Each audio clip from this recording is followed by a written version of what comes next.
Hey, 4xe fans, a subject for this video comes from a lot of comments I've read over the years in the 4xe fans group on Facebook and here on this channel.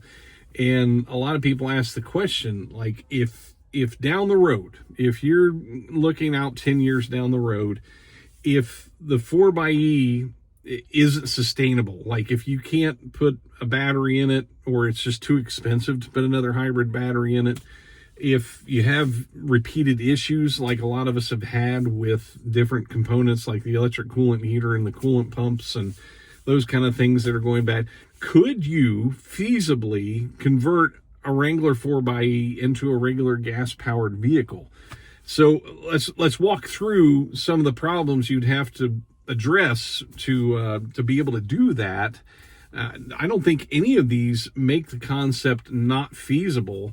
It's just how much money are you willing to spend on a project like that? That would be the question. At that point, the Jeep is going to be older, and are you willing to invest that much in it, or could you just go and buy another Jeep? So here's some of the things you'd have to look at to do that. First of all, the suspension. The suspension is tuned to the 4xe.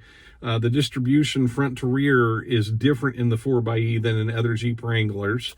It's not as front heavy as other Jeeps. So you'd have to replace the suspension. Now, with a Jeep Wrangler, you have all sorts of options available to you in the aftermarket. TerraFlex and Metal Cloak and Rugged Ridge and many, many others make suspension parts for the Jeep Wrangler. So that wouldn't be impossible. And you could likely just get stock parts, stock Mopar parts, if you want to just go back to stock from a regular gas Jeep Wrangler. And, you could do it that way. So, and I don't know about the sway bars. I don't know if they're different, if the rear one's different for the different weight. I don't know about all that. That's pure ignorance on my part. So I don't know. So suspension would have to be one thing. The second thing is the Jeep Wrangler 4xe does not have an alternator. So it's not impossible to think of adding an alternator to the setup. There are, like ambulances years ago, I don't know anymore if they do, but ambulances used to add a second alternator for the additional electrical load. And I have known of people with Jeep Wranglers that have added bigger alternators or moved the alternator. I mean, there are people that will do stuff like that. And as long as you can get a belt to it and turn it, it would work. So you could do, you could replace that function of the IDCM. There's a DC to DC converter in there. It converts high voltage to low voltage to be able to provide 12 volt charge to the system. It's like a 2500 watt DC to DC converter inside the integrated dual charge module, the IDCM. So if you were going to make this thing a gas vehicle, you would remove the IDCM, you would remove the battery. That's all back here in the back. And that's why that suspension change would be needed, because you're removing 800 some odd pounds of hybrid components out of the vehicle and making it more front heavy again. So that's why that suspension change would be required. So you can put in an alternator. You could probably use this same engine with a lot of work. And where you're really going to get into issues is with the computers. This vehicle, of course, thinks it's a plug-in hybrid electric vehicle. So you would have to either remove all the computers, put in new modules from like another Jeep that's been wrecked or something.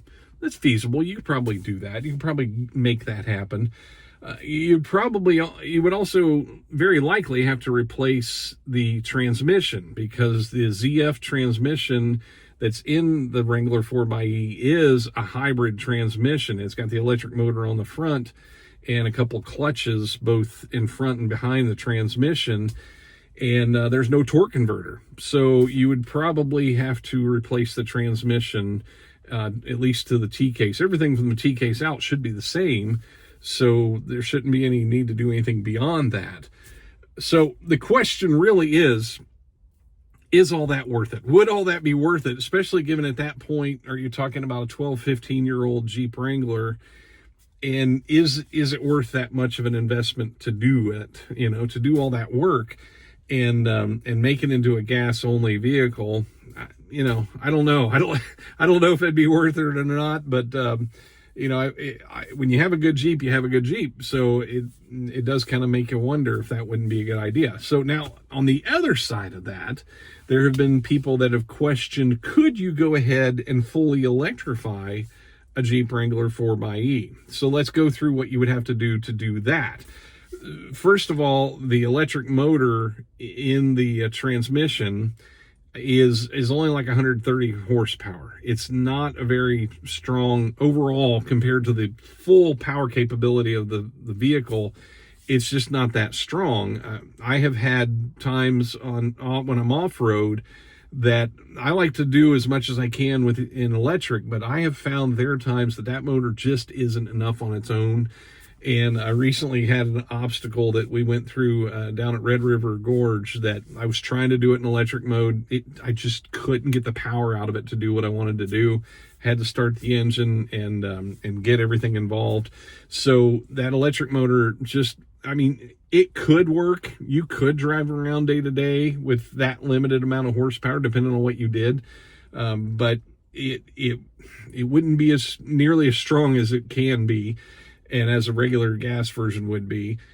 The other problem is the duty cycle on the current electric motor that's in it is not big enough for everyday use. You couldn't just pull the gas engine, throw in a bunch of batteries, and use that electric motor. As many of us have found, if you're in the middle of July, if you're driving 50, 55 mile an hour, you won't quite get to the end of your battery range before the engine kicks on and says, hey, things are running a little bit warm. And you can, look at the temperatures if you go in JScan, and you can see that electric motor gets warm when you're really pushing it for a long time in warm weather. So its duty cycle is just not going to be there to use that electric motor for every day for long distances. And you would have to put quite a bit of battery in this thing to get any kind of decent range out of it. I was doing some math a while back, and just to get a decent amount of range, you're talking 100 to 120 kilowatt hours worth of battery when you've only got 17.5. There's just not really that much room. If you tried to fill everything under the hood with battery, you'd probably have to add some back in the back. Now you're back to the same scenario with the suspension that I was talking about with the gas vehicle. The conversion to a gas vehicle is now you're going to have to tune that suspension to that redistribution of weight, and that's going to be problematic in and of itself. And if you wanted to try to incorporate Tesla guts, I followed a couple people on Instagram that were trying to electrify a Jeep Wrangler or an old CJ with parts from Teslas, and you run into a lot of issues. You got to keep those batteries cool. You got to do all the cooling lines. You got to do the engineering to figure out how to do all that and do that well. And the people that I've watched do that, it's very problematic and a lot of obstacles to overcome. And so there's obstacles to that too. And of course, the reason why we don't have a fully electrified Jeep Wrangler at this point is the battery technology just isn't there to give the vehicle any kind of decent range and not have just a ginormous battery like the Hummer EV has. It's just, there's problems with that. So those are some of the questions that have come along over time, and I think a lot of those just come from the place of plug-in hybrids are complicated, and especially parallel plug-in hybrids, series hybrids simplify things a lot, because now you don't have to worry about trying to incorporate electric and gas together. You just have the gas engine as a generator. However, like we've already talked about with the electric motor in like the Wrangler 4xe as an example, you have to have a pretty sizable electric motor in there to drive that vehicle down the road and have any kind of power at all.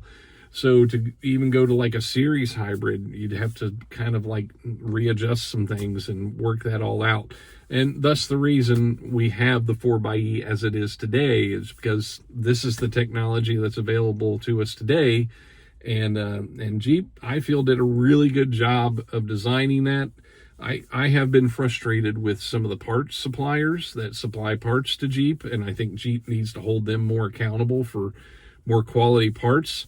But that's a subject for another video for another day. Just wanted to share some of those thoughts that had come about from people talking about trying to convert it to gas or convert it to electric, and some of the obstacles you've run into. But I'm looking forward to seeing what people do down the road. I'm looking forward to see if there are people that do some cool conversions on these, and we'll see what that is. I hope that mine just continues to run well, and we'll see about these batteries. I do have question marks about the long-term design of the Samsung SDI batteries that are in these things.